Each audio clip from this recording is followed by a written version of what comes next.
Hi friends, എല്ലാവർക്കും online ക്ലാസ്സിലേക്ക് സ്വാഗതം. ഇന്ന് നമ്മൾ ഡിസ്കസ് ചെയ്യുന്നത് 9ാം ക്ലാസ്സിലെ കേരള പാഠാവലി പ്രീവിയസ് ക്വസ്റ്റ്യൻ പേപ്പറാണ്. കഴിഞ്ഞ കുറേ വർഷങ്ങളായി 4 മാർക്കിന് വന്ന ചോദ്യോത്തരങ്ങളാണ് നമ്മൾ ഡിസ്കസ് ചെയ്യുന്നത്.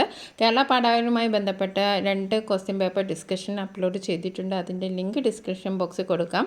അതേപോലെ തന്നെ 4 മാർക്ക് ചോദ്യത്തിൻ്റെ ഒരു വീഡിയോയും ഇട്ടിരുന്നു. അതിൻ്റെയും ലിങ്ക് ഡിസ്ക്രിപ്ഷൻ ബോക്സിൽ കൊടുക്കാം. 9ാം ക്ലാസ്സുമായി ബന്ധപ്പെട്ട ഒരുപാട് വീഡിയോസ് അപ്ലോഡ് ചെയ്തിട്ടുണ്ട്. ക്ലാസ് 9 ആനുവൽ എക്സാം എന്ന പ്ലേലിസ്റ്റ് ചെക്ക് ചെയ്താൽ നിങ്ങൾക്ക് എല്ലാ വീഡിയോസും കാണാം. അപ്പോൾ നമുക്ക് ആദ്യത്തെ ചോദ്യം നോക്കാം. 4 മാർക്കിൻ്റെ ചോദ്യമാണ്. സാക്ഷി എന്ന ശീർഷകത്തിൻ്റെ ഔചിത്യം വിലയിരുത്തി ഒരു വിലയിരുത്തൽ കുറിപ്പ് തയ്യാറാക്കാനാണ്. അപ്പോൾ നമുക്ക് ഉത്തരം നോക്കാം. ഉമയുടെയും പരമേശ്വരൻ്റെയും വിവാഹം നടന്നത് അമ്പലത്തിൽ വെച്ചായിരുന്നു. ഉമയുടെയും പരമേശ്വരൻ്റെയും വിവാഹം നടന്നത് അമ്പലത്തിൽ വെച്ചായിരുന്നു. അതിന് അവിടെ ഉണ്ടായിരുന്ന ആളുകൾ സാക്ഷിയാണ്. വിവാഹം രജിസ്റ്റർ ചെയ്തപ്പോൾ രജിസ്ട്രാറും ആൾക്കും സാക്ഷികളായിരുന്നു. ഉമയുടെ പ്രശ്നത്തിൽ ഇടപെടാൻ ഓഫീസർക്ക് താൽപ്പര്യമുണ്ടെങ്കിലും അയാളും നിസ്സഹായനാണ്. സമൂഹവും വിവാഹ രജിസ്ട്രാർ ഓഫീസിലെ വിവാഹ രജിസ്ട്രാറും സാക്ഷികളായ കഥയിൽ ആരും സാക്ഷികളല്ലാത്ത പര്യവസാനമാണ് കഥയിലെ വൈകാരിക മുഹൂർത്തം. ഓഫീസർ തന്നെയാണ് രജിസ്ട്രേഷൻ ഫയലിൽ പേജ് ഇല്ലെന്ന് പറയുന്നത്. വിവാഹത്തിന് അദ്ദേഹം സാക്ഷിയാണ്. ബുക്കിൽ പേജില്ലെന്ന് പറയുന്നതിനോ അദ്ദേഹം തന്നെയാണ് സാക്ഷി. സത്യത്തിനു സാക്ഷിയാവാൻ താല്പര്യമുണ്ടെങ്കിലും സാഹചര്യം അനുവദിക്കാത്ത സമൂഹത്തിൻ്റെ പ്രതിനിധികളായി ഈ കഥയിലെ സാക്ഷികളെല്ലാം മാറുന്നു. സാക്ഷികൾ അനവധി ഉണ്ടായിട്ടും സാക്ഷിയായി ആരുമില്ലാതെ പോകുന്ന കേന്ദ്രാശയം ആവിഷ്കരിക്കുന്ന ഈ കഥയ്ക്ക് സാക്ഷി എന്ന ശീർഷകം ഏറെ ഉചിതമായിരിക്കുന്നു. അടുത്തൊരു ചോദ്യം നമുക്ക് പരിചയപ്പെടാം. കഥയിൽ പ്ലാവ് ഒരു കഥാപാത്രമായി മാറുന്നതെങ്ങനെയെന്ന് വിശദീകരിക്കുക. തലമുറകളായി അയ്യപ്പൻ്റെ കുടുംബത്തിന് അന്നം നൽകുന്നതിൽ പ്രധാന പങ്ക് വഹിക്കുന്ന ഒരു കുടുംബാംഗമാണ് വരിക്കപ്ലാവ്. അവൻ അതവർക്ക് കുടിവെള്ളം നൽകുന്നു, ശുദ്ധവായു നൽകുന്നു, തണൽ നൽകുന്നു, കുട്ടികൾക്ക് കളിക്കാൻ ഇടം നൽകുന്നു, മണ്ണിന് കാവൽ നിൽക്കുന്നു. അത് ഇനിയും തുടരണമെന്ന മനോഭാവം പ്ലാവ് ഉൾക്കൊള്ളുന്നു. അതോടെ വരിക്കപ്ലാവ് കഥയിലെ ഒരു പ്രധാന കഥാപാത്രമായി മാറുന്നു. സ്വയം കൃതാനർത്ഥങ്ങളുടെ ഫലം അനുഭവിക്കേണ്ടി വരുമെന്ന് മുന്നറിയിപ്പ് നൽകുന്നു. ഭൂമിയോളം പ്ലാവ് ക്ഷമിക്കുന്നു. തൻ്റെ മരണം കൊണ്ട് ഭൂമിക്കും ആ കുടുംബത്തിനുമുണ്ടാകുന്ന തകർച്ചയിലാണ് പ്ലാവ് ആശങ്കപ്പെടുന്നത്. ഇത്തരം ഒരു സമീപനം കഥയിൽ മറ്റാർക്കുമില്ല. അല്പമുള്ളത് അയ്യപ്പനു മാത്രം. ഉദാരമതിയും ധനികനും നിസ്വാർത്ഥനുമായ ഒരു തറവാട് കാരണവരായി തേൻവരിക്ക നിൽക്കുന്നു. ഇനി നമുക്ക് അടുത്ത ചോദ്യം പരിചയപ്പെടാം. ഗാന്ധിജി ബഷീറിനെ സ്വാധീനിച്ചത് എങ്ങനെയെല്ലാം? ഗാന്ധിജി ഇന്ത്യയുടെ അഭിമാനവും ആവേശവുമായി ബഷീർ തിരിച്ചറിയുന്നു. ഗാന്ധിയിലൂടെ സ്വാതന്ത്ര്യത്തിൻ്റെയും പ്രതിഷേധത്തിൻ്റെയും പ്രതീകമായ ഖദറിനെ ബഷീർ ജീവിതത്തിൻ്റെ ഭാഗമാക്കുന്നു. ഗാന്ധിയിലൂടെ സ്വാതന്ത്ര്യത്തിൻ്റെയും പ്രതിഷേധത്തിൻ്റെയും പ്രതീകമായ ഖദറിനെ ബഷീർ ജീവിതത്തിൻ്റെ ഭാഗമാക്കുന്നു. ഗാന്ധിജിയെ തൊട്ടില്ലെങ്കിൽ മരിച്ചു പോകുമെന്ന ചിന്തയിലൂടെ ഗാന്ധിജി ബഷീറിൻ്റെ ജീവൻ്റെ അംശമായി തീരുന്നു. ലക്ഷ്യം നേടാനുള്ള ആത്മാർത്ഥമായ ശ്രമവും അതിനുവേണ്ടി മരിക്കാൻ പോലും തയ്യാറാകുന്ന ഗാന്ധി ബഷീറിന് മാതൃകയും പ്രചോദനവുമാകുന്നു. വീട് വിട്ടിറങ്ങി ഉപ്പു സത്യാഗ്രഹത്തിൽ പങ്കെടുക്കാനും സ്വാതന്ത്ര്യ പോരാട്ടത്തിൽ പങ്കാളിയാകാനും ബഷീറിന് പ്രചോദനമായത് ഗാന്ധിജിയാണ്. ഇനി നമുക്ക് അടുത്ത ചോദ്യം നോക്കാം. മന്ദൻ്റെ മന്ദിരം തന്നെ കണ്ടാൻ അക്രൂരൻ കാണുന്ന നന്ദൻ്റെ മന്ദിരം സ്വന്തം വാക്യത്തിൽ വിവരിക്കുക.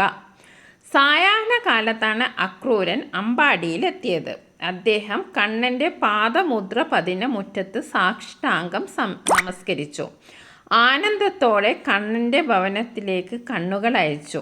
അവിടവിടെയും കാലികളെ കറക്കുന്ന ഒച്ച കേൾക്കാം. കുട്ടികൾ മുറ്റത്ത് ഓടിച്ചാടി കളിക്കുന്നുണ്ട്. അവരോടൊപ്പം കന്നുകുട്ടികളും ചാടി കളിക്കുന്നു. കാളകൾ കുത്തുകൂടി പൊടി പറത്തുകയാണ് ആ സ്ഥലത്ത്. പശുക്കളെ കറക്കുന്നതിന് പാൽപാത്രവുമായി സുന്ദരിമാരായ യാദവ പെൺകൊടിമാർ നടക്കുന്നു. അവർ പശുക്കളെ പേര് ചൊല്ലി വിളിക്കുന്നു. കാലികളെ കറക്കുന്നതിനായി പാൽപാത്രം പരസ്പരം ചോദിക്കുന്നു. കന്നുകുട്ടികളെ കാണാൻ അവർ എവിടെ പോയി എന്ന് അന്വേഷിക്കുന്നു. അങ്ങനെ ഉത്സവച്ചായ പരത്തുന്ന അമ്പാടി അക്രൂരൻ നോക്കിക്കണ്ടു. ഇനി അടുത്ത ചോദ്യം ഡിസ്കസ് ചെയ്യാം. ഉള്ളവന് ആർഭാടമാകുന്നു സ്വന്തം തെളിവ്. ഈ അഭിപ്രായം ഇന്നത്തെ സാമൂഹിക അവസ്ഥയുമായി ബന്ധിപ്പിച്ച് ലഘുകുറിപ്പ് തയ്യാറാക്കുക. ഇല്ലാത്തവനെന്നോ ഉള്ളവനെന്നോ വേർതിരിവില്ലാതെ എല്ലാവരും ആർഭാടത്തിന് പിന്നാലെ പരക്കം പായുകയാണ് ഇന്ന്.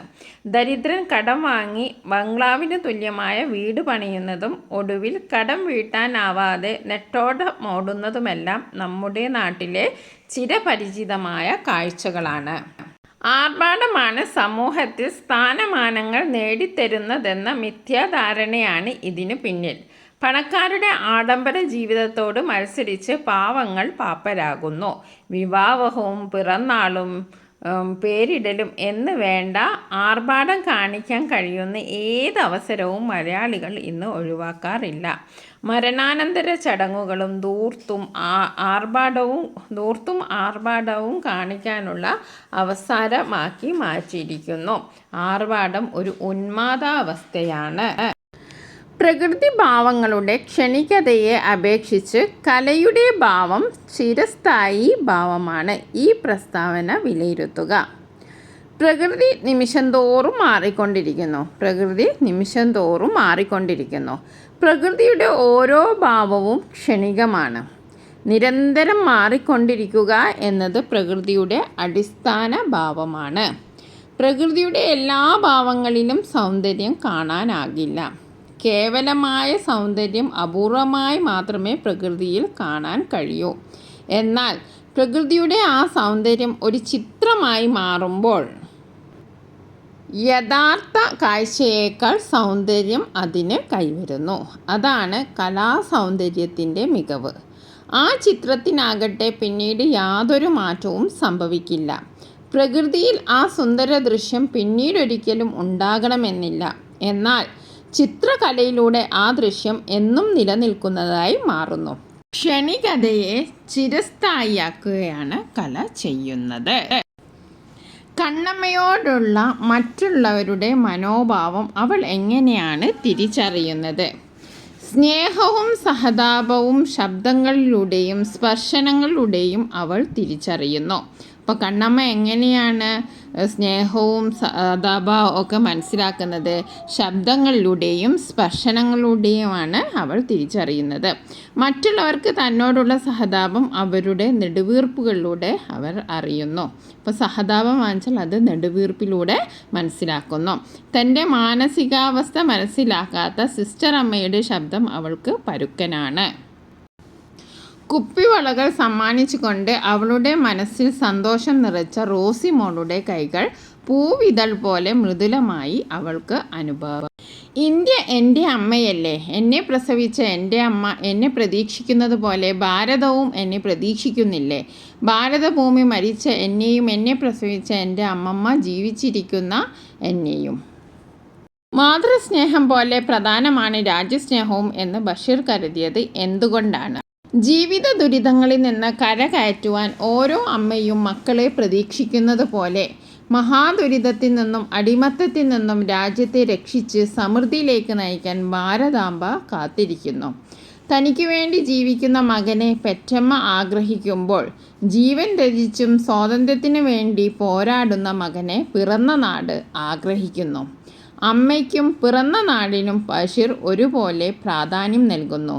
വീട് എന്ന ഇത്തിരി വട്ടത്തിൽ നിന്ന് പിറന്ന നാട് എന്ന വിശാലതയിലേക്ക് വളരുന്ന ബഷീറിൻ്റെ ദേശസ്നേഹം എല്ലാവർക്കും മാതൃകയാണ്. ഒന്നുകൂടി വായിക്കാം. ജീവിത ദുരിതങ്ങളിൽ നിന്ന് കരകയറ്റുവാൻ ഓരോ അമ്മയും മക്കളെ പ്രതീക്ഷിക്കുന്നത് പോലെ മഹാദുരിതത്തിൽ നിന്നും അടിമത്തത്തിൽ നിന്നും രാജ്യത്തെ രക്ഷിച്ച് സമൃദ്ധിയിലേക്ക് നയിക്കാൻ ഭാരതാംബ കാത്തിരിക്കുന്നു. തനിക്ക് വേണ്ടി ജീവിക്കുന്ന മകനെ പെറ്റമ്മ ആഗ്രഹിക്കുമ്പോൾ ജീവൻ ത്യജിച്ചും സ്വാതന്ത്ര്യത്തിന് വേണ്ടി പോരാടുന്ന മകനെ പിറന്ന നാട് ആഗ്രഹിക്കുന്നു. അമ്മയ്ക്കും പിറന്ന നാടിനും ബഷീർ ഒരുപോലെ പ്രാധാന്യം നൽകുന്നു. വീട് എന്ന ഇത്തിരി വട്ടത്തിൽ നിന്ന് പിറന്ന നാട് എന്ന വിശാലതയിലേക്ക് വളരുന്ന ബഷീറിൻ്റെ ദേശസ്നേഹം എല്ലാവർക്കും മാതൃകയാണ്. ഇനി നമുക്ക് അടുത്ത ചോദ്യം ഡിസ്കസ് ചെയ്യാം. ദൈവമേ, ഈ മഴയത്ത് മോട്ടോർ സൈക്കിളിൽ പ്രദീപ് വീട്ടിലെത്തുന്നവരെ അവനൊരു ആപത്തും വരുത്തല്ലേ. ജീവിതം ഒരു പ്രാർത്ഥന. KM മാത്യു. നിസ്വാർത്ഥമായി സ്നേഹിക്കുക എന്ന മഹത്തായ സന്ദേശമാണോ ജീവിതം ഒരു പ്രാർത്ഥന എന്ന ആത്മകഥാഭാഗത്തെ ശ്രദ്ധേയമാക്കുന്നത്? മറ്റു സന്ദർഭങ്ങൾ കൂടി പരിഗണിച്ച് പ്രതികരണക്കുറിപ്പ് തയ്യാറാക്കുക. വീടിനുള്ളിൽ സ്നേഹത്തിൻ്റെ കൂടൊരുക്കിയ അന്നമ്മയെക്കുറിച്ചാണ് KM മാത്യു ഓർമ്മിക്കുന്നത്. വീട്ടുജോലിക്കാരും വീടുകാരും ചേർന്ന സ്നേഹത്തിൻ്റെ ഒരു സ്വകാര്യ ലോകമായിരുന്നു അത്. തന്നോടൊപ്പം നിൽക്കുന്നവരോടെല്ലാം വലുപ്പ ചെറുപ്പ ഭേദമില്ലാതെ അന്നമ്മ പെരുമാറി. പ്രാർത്ഥനാവേളകളിൽ അവരെയും ഒപ്പം കൂട്ടി. അവർക്കു വേണ്ടിയും ദൈവത്തോട് അപേക്ഷിച്ചു. സഹായികളിൽ ഒരാളുടെ പനി മാറുന്നതിനും മറ്റൊരാളുടെ മദ്യപാനം മാറുന്നതിനുമെല്ലാം വേണ്ടി അന്നമ്മ പ്രാർത്ഥനാവേളയിൽ അപേക്ഷിച്ചിരുന്നു. നിസ്വാർത്ഥമായ ആ സ്നേഹം അവരിലും നന്മ നിറച്ചു. സർക്കാർ ഓഫീസിൽ നിന്ന് അർഹതപ്പെട്ട ഒരു കാൽപ്പായ കടലാസിനു വേണ്ടി ജീവിതം കരിയില പോലെ പാറുന്നു. കരിയില പോലെ പാറുന്നു എന്ന പ്രയോഗം ഉമയുടെ ജീവിതത്തെക്കുറിച്ച് നൽകുന്ന സൂചനകൾ എന്തെല്ലാം? വിലയിരുത്തുകുറിപ്പ് തയ്യാറാക്കുക. കരിയില കാറ്റത്ത് പല ദിക്കിലേക്ക് പറക്കും. ഒരു ചെറിയ കാറ്റിന് പോലും അതിനെ ഉലയ്ക്കാൻ കഴിയും.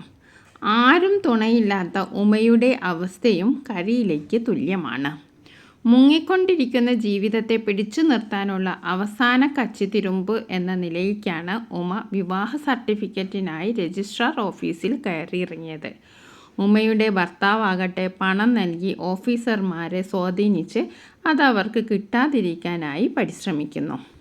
ഈ ഒരു പേപ്പറിനായി ഉമയ്ക്ക് ദിവസങ്ങളോളം ഓഫീസിൽ കയറിയിറങ്ങേണ്ടി വരുന്നു. ഉമയുടെ അപ്പോഴത്തെ ജീവിതാവസ്ഥയുടെ അസ്ഥിരതയും മെലിഞ്ഞുണങ്ങിയ അവരുടെ രൂപവും കരിയില പോലെ പാറുന്നു എന്ന പ്രയോഗം സൂചിപ്പിക്കുന്നു. അടുത്ത ചോദ്യം നോക്കാം. വൃക്ഷങ്ങൾ നശിക്കുമ്പോൾ പ്രകൃതിയിൽ മാറ്റങ്ങൾ ഉണ്ടാകും. അതിനൊന്നും ഞങ്ങൾ ബാധ്യസ്ഥരല്ല.